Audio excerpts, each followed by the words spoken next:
Hey everyone, welcome back to the channel. Today, our girl Tuvai is back on the road, making her way to the city to catch a bus home to the north. She's traveling alone, no one by her side, and along the way, she encounters a dangerous and unsettling man. How will she escape this creepy encounter? The journey back to her homeland is far from easy, and Tuvai's road ahead is filled with obstacles and unexpected challenges.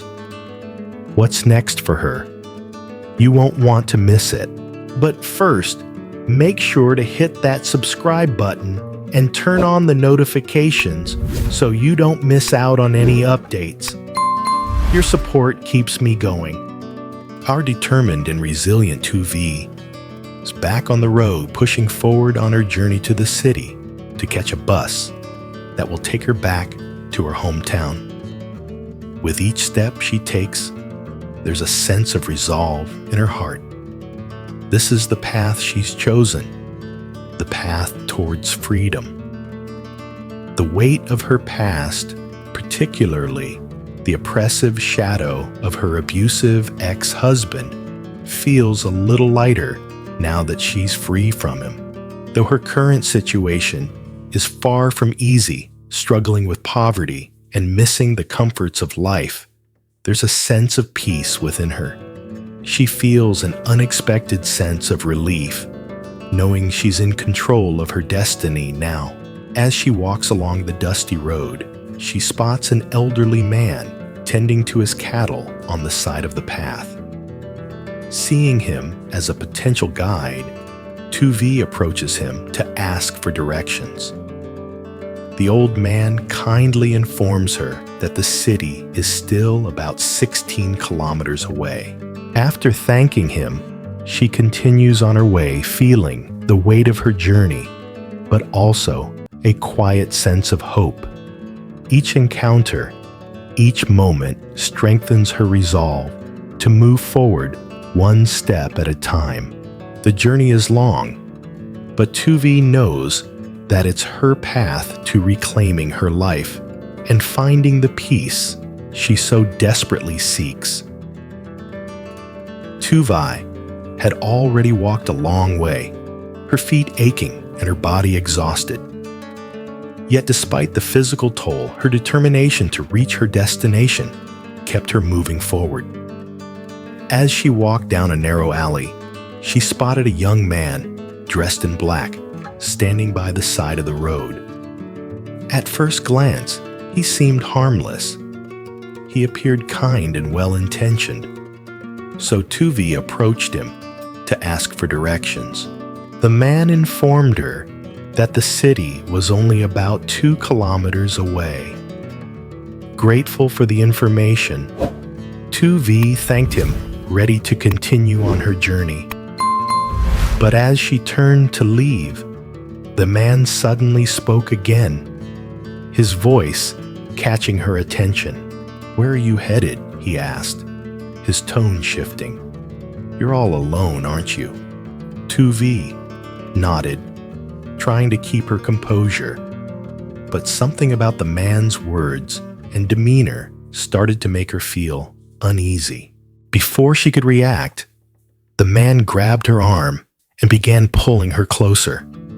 His words became more insistent, his intentions more sinister. "Your clothes are torn. Let me buy you some new ones. You're too beautiful to be wandering around alone like this. Come with me, and I'll take care of you. You'll see, I'll treat you right. Why don't you love me?" Tuvai's heart raced. She immediately recognized the danger in his words. This wasn't a simple misunderstanding. This was a man with bad intentions, and he wasn't going to let her go easily. Drawing on every ounce of strength, she kicked him hard in the shin, screaming for help as she wrenched herself free.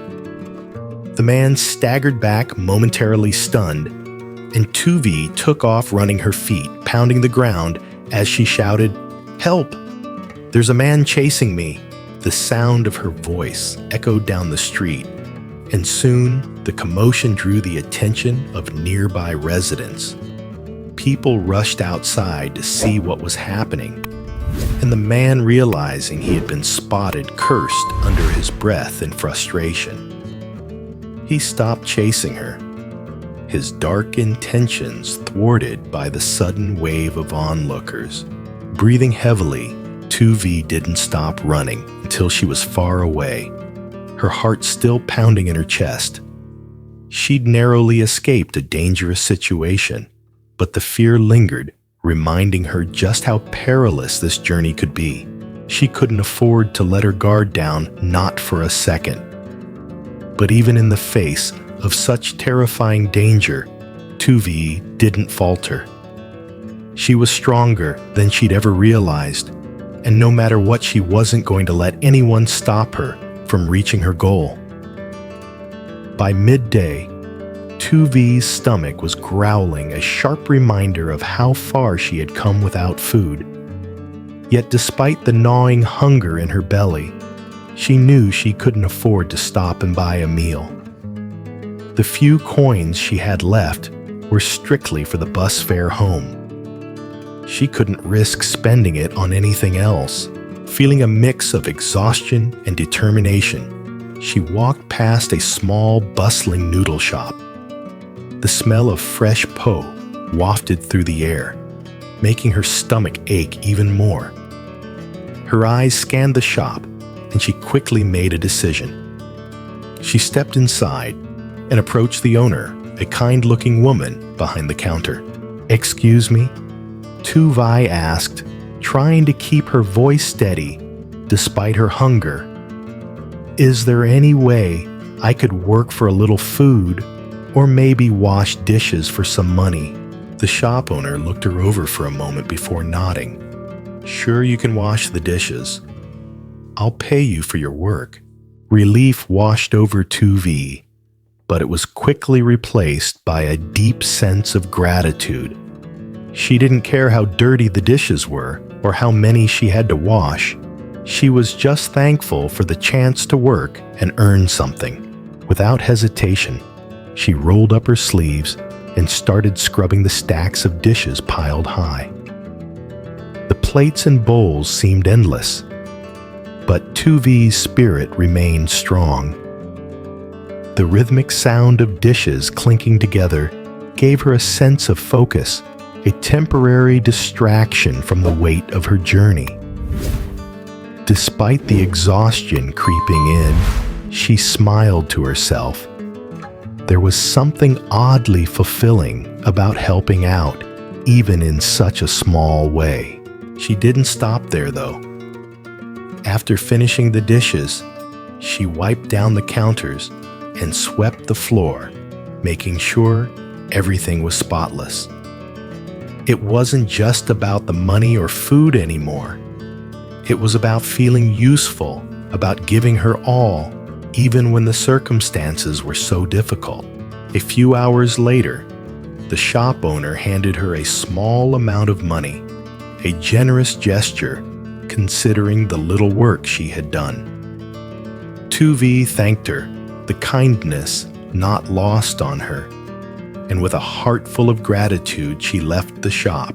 As she stepped back onto the street, the money in her hand felt like a small victory. She still had a long way to go, but with every small step, she was getting closer to her home, to the family she longed to reunite with. And for the first time in days, 2V allowed herself a small moment of peace, knowing that even in the toughest times, she could find a way to move forward. After earning just enough to buy a loaf of bread, 2V felt a small sense of relief. The bus station was within her sight, and the thought of finally being able to leave this place brought a glimmer of hope to her heart. But as she reached the station, the reality hit. It was already dark, and the buses had stopped running for the night. With no other option, she sat down on a bench in the nearby park, staring at the sky. and feeling the weight of the night settle around her. Tu Vi was exhausted, but she couldn't bring herself to sleep comfortably. The chill in the air and the strange sounds of the park made her heart race with unease. Still, she had no choice.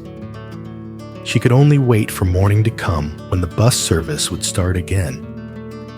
She knew she had to rise early to buy her ticket and finally leave. As the hours dragged on, time felt like it was moving painfully slow. Every second seemed to last an eternity. Tu Vi couldn't help but wish for the sunrise to hurry. She longed for the moment she would finally step on that bus, away from the suffocating uncertainty and closer to her home. When morning finally arrived, she got up bleary-eyed but determined. The moment the sun peeked over the horizon, she made her way back to the bus station, ready to buy her ticket and head home. As she boarded the bus, a bittersweet emotion washed over her. There was relief. Certainly, she was going back to where she belonged. But there was also a deep sadness that lingered in her heart. She would be leaving behind the woman who had treated her like family, her late mother-in-law, whose kindness she would never forget. Now sitting on the bus, heading toward her hometown, Tu Vi's mind raced with thoughts of the future. She had made it through a tough journey, but what awaited her back home? Would she truly be safe there? Only time would tell. The road ahead was uncertain, but for now, all she could do was move forward. What other challenges or surprises lie in wait for Tu Vi on this journey? To find out, don't forget to subscribe and turn on notifications for more updates.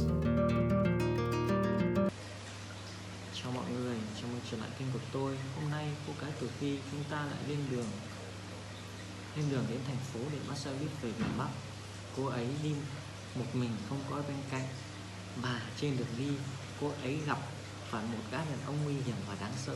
Làm thế nào để cô ấy thoát khỏi cuộc chạm trán rùng rợn này?